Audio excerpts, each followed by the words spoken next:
So yun guys, so hindi ito tungkol sa solar yung pag-uusapan natin, no. Itong hawak kong pocket wifi, ito yung TP-Link M7350. So i-share ko to. Itong na to, itong pocket wifi ko na to na inaabot na ng 7 years. Pero hanggang ngayon, gumagana pa rin siya. So matibay talaga. Tapos i-share ko rin to kung bakit ito yung karapat dapat yung bilhin sa panahon na 'to. Kasi, ang dami sa atin na mga naghahanap ngayon ng mga pocket wifi na merong 5G. So, ang nangyari, sa hindi po nakakaalam, ito pong pocket wifi na 'to ay may 5G po ito, may 5G. So, hindi lang po talaga ito nakikita sa description niya pagka po bibili kayo online. Kung babasahin niyo po yung dun, yung description ng product na 'to, hindi niyo po siya makikita dun kung meron siyang 5G.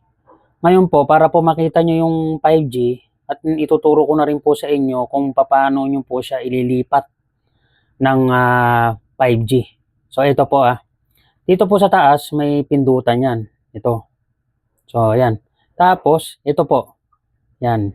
Bale po pipindutin niyo po yung dito sa taas. 'Yan. Hanggang sa makarating po tayo doon sa Wi-Fi band ito. So ayan ito na po 'yon, yung Wi-Fi band. So ayan, dahil po ayan, katulad nito, naka 5G na po 'yan. Kung gusto niyo naman pong ilipat sa 4G, ito po 'yan. Pipindutin niyo lang po itong gitna. So ayan, okay na, 'di ba? So ito yung gusto kong ipakita sa inyo na meron talaga siyang 5G. Yan.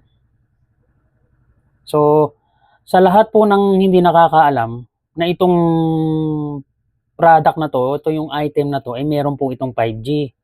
Ito po yung TP-Link na 17350 na TP-Link. So ayan, na pocket wifi. So alam niyo po kung bakit, baka po magtatanong kayo kung bakit merong nito, bakit merong tape. 7 years na po kasi sa akin 'to, 'tong pocket wifi na 'to. Ngayon, gusto ko lang pong i-share sa inyo na talaga pong matibay ang mga item ng mga TP-Link, mga product po ng TP-Link, matitibay po talaga. So ito po, ayan katulad nito, yan po talagang tagana sa panahon 'to. Sobrang sulit na po nito dahil biruin niyo po sa loob po talaga ng 7 years, nagkaganito na yung pocket wifi na 'to. At ang po dito, ang pocket wifi na ito ay ang pinalitan ko lang po itong battery. Kasi po ang battery ko dati na nandito ngayon, na nandito is lumobo yung battery. Ngayon po, yung lumobo yung battery, ang nangyari, mabilis na po siyang malobat. So ayun, ang ginawa ko, naghanap ako sa online. Tapos ngayon nakakita ko na compatible sa kanya, binili ko. So kung hindi ako nagkakamali, baka mga mga 500 to 600 po ito pesos. Itong battery na nabili ko. So ngayon, okay naman po siya, okay naman yung nabili ko. Kaya naman ngayon, nagagamit ko siya ng maayos. So ngayon, hindi ko na, ang problema lang po ngayon, hindi ko maipakikita sa inyo kung gaano yung speed nito. Kasi po, yung lugar po namin dito, sa probinsya, hindi pa po siya covered ng 5G. Kaya po hindi ko ito mapapakita sa inyo, yung speed test niya. Kaya yun lang po, yun lang po ang diferensya. Pero siyempre po, ito lang po ang sisiguraduhin ko po sa inyo na talagang po ito, matibay po talaga at maaasahan po talaga itong pocket wifi na 'to. Itong talagang po siya, may 5G po talaga siya. May 5G ito. Kasi po ang dami kong nakikita ko po sa ibang platform ang hinahanap po talaga nila is yung may 5G na po talaga na pocket wifi. Ngayon, sabi ko, bakit naghahanap pa sila ng mga ng mga pocket wifi na iba na namumurahin? Sabi ko, medyo ito, guys, ito po medyo pricey ito. Medyo pricey itong na to, pocket wifi na to. Nagkakahalaga po ito ng mga 2,500 to 3,500. So, sa iba't ibang platform po yun. Ngayon po, i-check nyo na lang po kung saan po ang mura doon.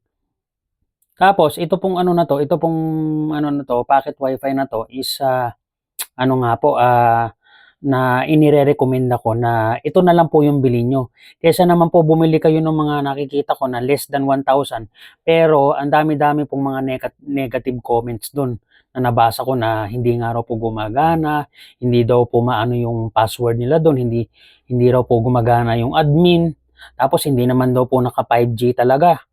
So, sayang lang po yung pera. Ngayon po, kung may budget po talaga kayo at kaya nyo naman po talagang bumili ng medyo pricey na pocket wifi, ito na lang po yung nire-recommend ko na bumili kayo ng pocket wifi na naka 5G. Kaysa po doon sa na less than 1,000 na nakikita ko na meron pong nakalagay na 4G at saka 5G. Nako, itsura po lang po nun, parang hindi na magtatagal. So, ito po talaga yung talagang tumatatak talaga na. Ito po talaga yung sinasabi kong matibay na talaga. Itong pocket wifi na to. So, ito po ulit yan. Ulitin ko po. May 5G po ito. Ito, may 5G po ito. Ayan po. Ayan.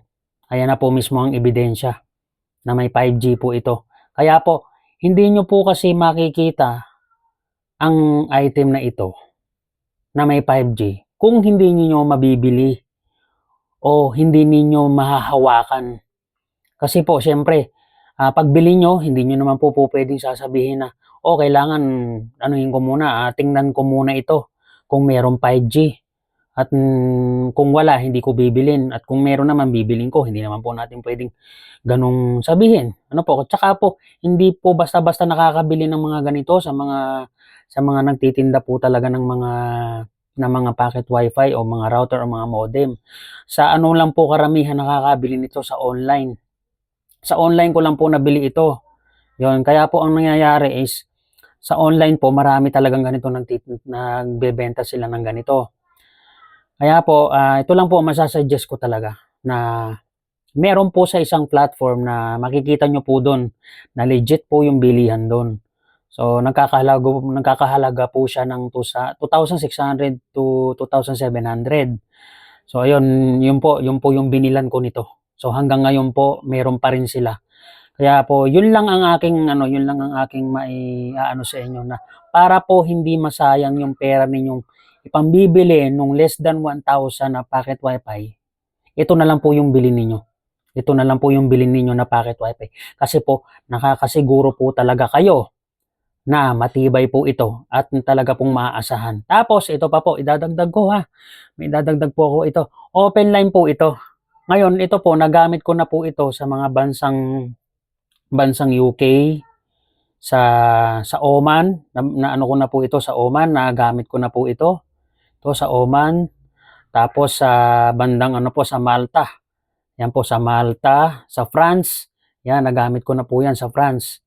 Tapos yan po kasi yung mga bansa na ano ko, ng mga bansa po yan na mga narating ko na sa aking pagta-travel po. Yan. Ito po, marami po itong lugar na po pwede nyong gamitin at talaga pong hindi po kayo ipapahiya nito. Tsaka po, syempre, ang 5G po sa ibang bansa malalakas, di ba? Hindi po talaga pong iba yung bilis ng 5G sa ibang bansa. So, sinasabi ko po sa inyo, pagka po itong 5G nito ipinagana nyo sa ibang bansa, talaga pong masasabi ko na matibay po, maano po talaga siya, mabilis talaga. At ang talaga pong iba yung speed niya. Pagka po talaga ito lang po yan ulit, yan. Yan lang po uli ang sinasabi ko yung 5G na yan. Yan. Sigurado po yan. Hindi po kayo mapapahiya pagka po ito ang binili nyo. So yun lamang po, sana po makatulong at para po syempre na hindi rin po kayo maloko sa bibili ninyong packet wifi kasi po ang dami po ngayon naglalabasang packet wifi na talaga namang ewan ko kung tatagal siya o maaasahan mo talaga. So ito, patunay na talagang matibay ang packet wifi na ito. Na, tingnan nyo naman po. Yan, basag na yung back casing niya. So, ayan, tapos puro gas-gas. So, ito po talaga. Ano na po to sa panahon. Talagang subok na po ito. Yan. Yun lamang po Sana po makatulong ito at talaga pong makabili kayo ng ganitong pocket wifi at talaga pong sinasabi ko lang, maaasahan nyo po ito at matibay po ito. So yun lamang po, maraming salamat.